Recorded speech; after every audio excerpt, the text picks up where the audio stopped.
Welcome back to my channel, everybody. Today's video is going to be a series review of the entire Heroes of Olympus series. I have not prepared for this video at all. I literally 10 seconds ago just finished recording my review of The Blood of Olympus. And then I decided I would try to do an overall series review. So we will see how this goes. I have nothing written down. I haven't planned this, but I think I want to try to do this and yeah, do this review while I'm still in the Percy Jackson mood. Because last time when I finished Percy Jackson and the Olympians, I waited a few days before I did the review and the series review, and I didn't really want to do it then. It actually took watching the movies to get me back in the spirit, and I'm not doing that. So I'm going to try to record this review right now and keep it concise, but we'll see. I mean, it's Percy Jackson. I love it. I can't help ranting a little bit. So talking about the overall plot for the entire Heroes of Olympus series, it's incredible. It's amazing. 5 out of 5 stars, no doubt. There's so much that Rick Riordan weaves into this, so many threads that get pulled all the way through, and things that are mentioned from previous books in like later books. Like in The Blood of Olympus, there were things that had been talked about in the very first book of the series, and they're brought up again, and it's super sweet and wonderful. I cannot tell you how much I love this series and how much I love the entire Percy Jackson world and all of the books. Really incredible. The plot was super incredible. So yeah, it's definitely a series that I recommend. 100%. I recommend it, especially if you like middle grade. If you haven't read the series and you like middle grade, why haven't you read it yet? Read Percy Jackson. You really should, because it's just really, really good.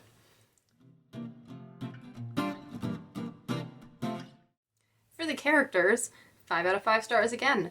I think the characters are absolutely incredible. They all grow a lot in the series, they struggle a lot, they complement each other nicely, friendships develop, romances develop. I mean, what more can you ask for? There's so much. Also, my favorite little psychopath. We have an awesome psychopath in this. I really love him. I had forgotten the way his story ended. So that was kind of a lot. But I still love Octavian, our crazy little psychopath, my favorite little psychopath. So some really incredible characters. We of course get some return characters from Percy Jackson and the Olympians, and they're just made even better in this book. You learn so much more about them. I mean, especially Percy. And Annabeth. I mean, everybody, but I think there's some things that we tend to forget about Percy that Rick Riordan just reminds us about in these books. But also all of the new characters, I really love them. I fell in love with every single one, and even more this time. I don't remember really loving Frank and Hazel, and even Piper when I read it the first time, but now I really do. I love them all so much. And even Raina. I think she's another one that I didn't really fall in love with the first time I read the books, but now I love all of them. So the characters for sure get 5 out of 5 stars.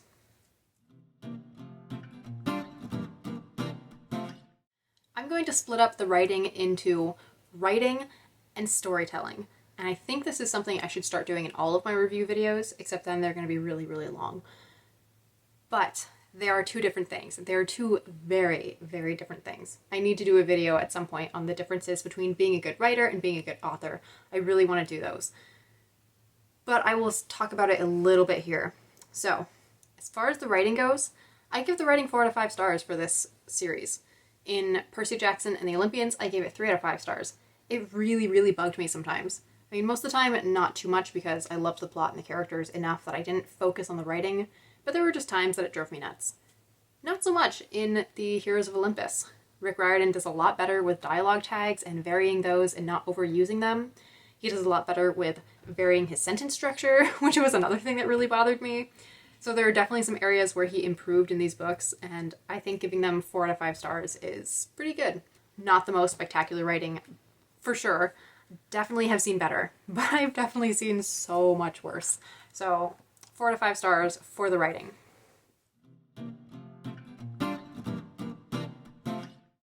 As far as the storytelling goes, I give Rick Riordan the highest marks that I can. I mean, as far as star ratings, that's 5 out of 5 stars, but wow, his storytelling is very incredible. The way that he weaves things throughout the story and the way that he foreshadows things, that was a lot easier for me to pick up on knowing the major plot points of these books. Although some of them I had wrong or had forgotten, but for the most part, I remembered the major things that were going to happen, and I knew how the books had to end, and I knew how certain aspects I knew how certain things had to end, or I knew certain things that were coming. So reading through them again, you pick up on all the times that Rick Riordan is hinting at things that are going to happen, or the way that he sets things up. Very rarely do big catastrophes or even big victories happen for no reason. Like, somebody doesn't just swoop in and save the day without any warning, and somebody else doesn't swoop in and completely destroy things without a little bit of warning. So Rick Riordan does a really, really good job of setting everything up. And not all the time. There are a couple times when it seems kind of totally out of the blue, especially in Blood of Olympus. In Blood of Olympus, when the day is saved, kind of, it is pretty much just like, it's like, here you go, we're gonna save it. But there also were some other things that led up to that, so it wasn't completely just, perfect timing. But I think that was really great. I think if there had been too many hints, it wouldn't have been a really big save the day moment. It would have been like, oh, duh, this is gonna happen. It was this like really awesome save the day moment because you don't see how in the world they're gonna survive. And then they do. And it was so awesome. Oh my gosh, it was so, so cool. I really love that scene. I forgot to talk about it in my review of The Blood of Olympus, but I love that scene. And just the entire end of that book. I'm gonna say right here that it seemed so well paced. The last 100 pages mostly follow the battle, but it doesn't ever seem like it's been dragged out. And that may be partially because you can switch between perspectives, and so then it's not like, it's just one battle from one person's perspective that's going on for 100 pages. Not quite 100, but pretty close. There's a lot going on, so it seemed so well done. I really, really love Rick Riordan's storytelling.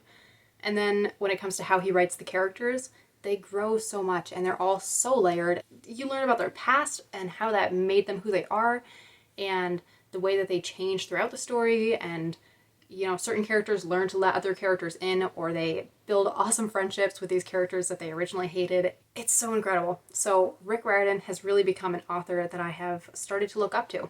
I have learned to look up to him because even though his writing is subpar, his storytelling is really, really good.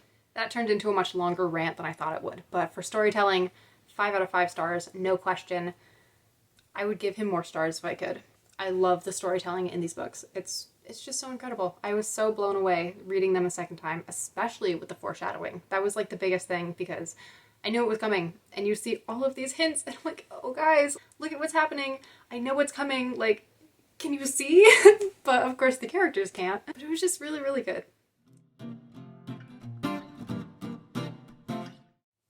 I will actually talk about the title tie-in because we get a series title tie-in in The Blood of Olympus. Heroes of Olympus is mentioned, or Hero of Olympus. I honestly don't remember now, and I just finished reading the book, so that's kind of sad. But yeah, really cool title tie-in. Oh, also, as far as plot and everything goes, like, look at how much I marked. Can you see all of that? I ran out of tabs so many times. I had to buy another set of tabs, and I had a lot to begin with. So much to mark in these books, so much that I loved, so much about the characters as well. So anyway, yeah, good title tie-ins as well though.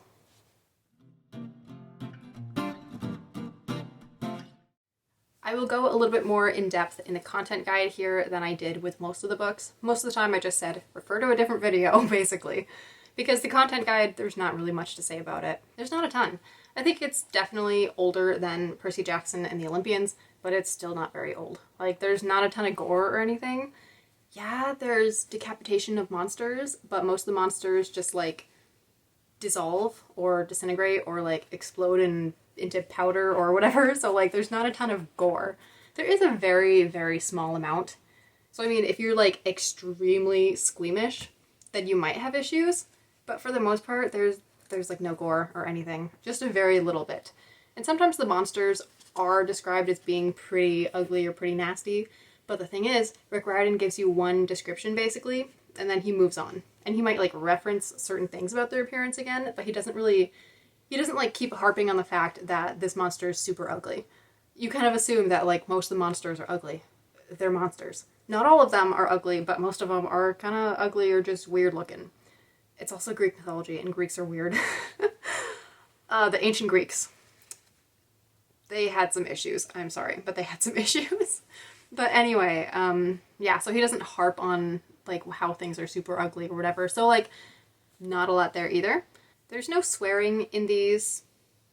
There is some like substitute swearing, but there's no actual swearing. I think there are a couple Latin swears sometimes, but most people don't speak Latin, and that's not very often either. Usually he just says like, oh, this character swore, which is a pretty good cop-out for, you know, middle grade and young adult. So no swearing. Like romance, yes, there's romance, and there are a few kisses. That's pretty much it. Like they're very young adult, very, very young adult. Oh boy, there are other books that are labeled as young adult that should not be. Really should not be.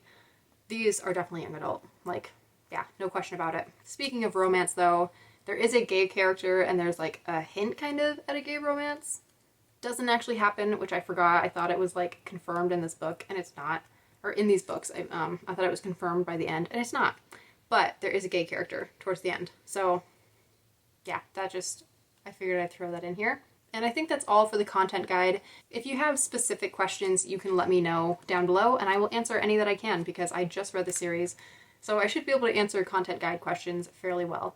But for the most part, if you're not okay with the Greek gods and pretending that they're real for the series, then yeah, don't read the series. But otherwise, there's not really anything that should be a big issue. Except for the couple things that I mentioned that might be an issue. But for the most part, there's really nothing.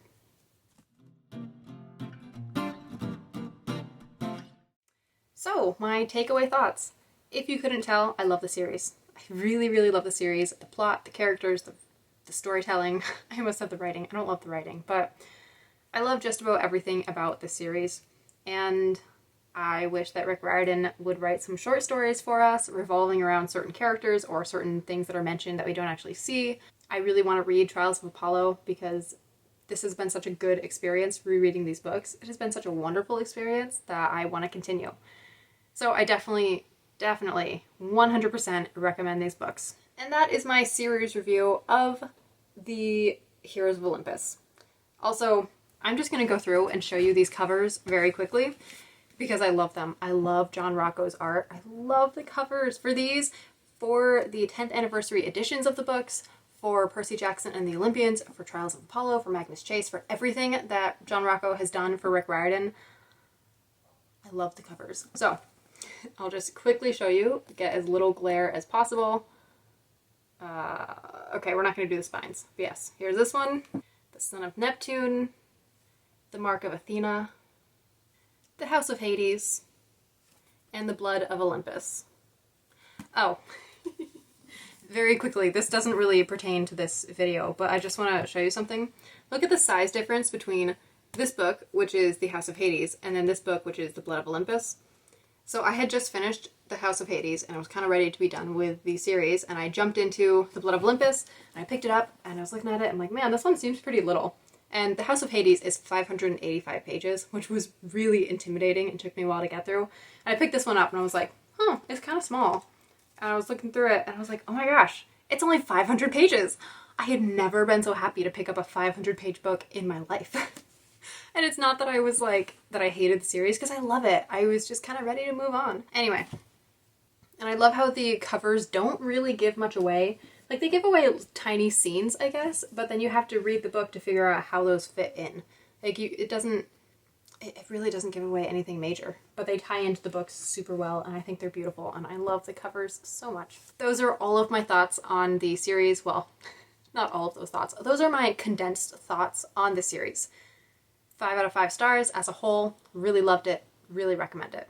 I hope that you enjoyed this video as much as I enjoyed the Heroes of Olympus. If you did like the video, please give it a thumbs up. If you didn't like the video, you can give it a thumbs down, but please let me know why in the comments and how I can improve in future videos. You know the spiel. If you haven't subscribed, please do so. That would be awesome. Like and share the videos. That would be really awesome too. And that's it. So I hope that you enjoyed this video, and I will see you in the next one. Have a blessed day, everyone.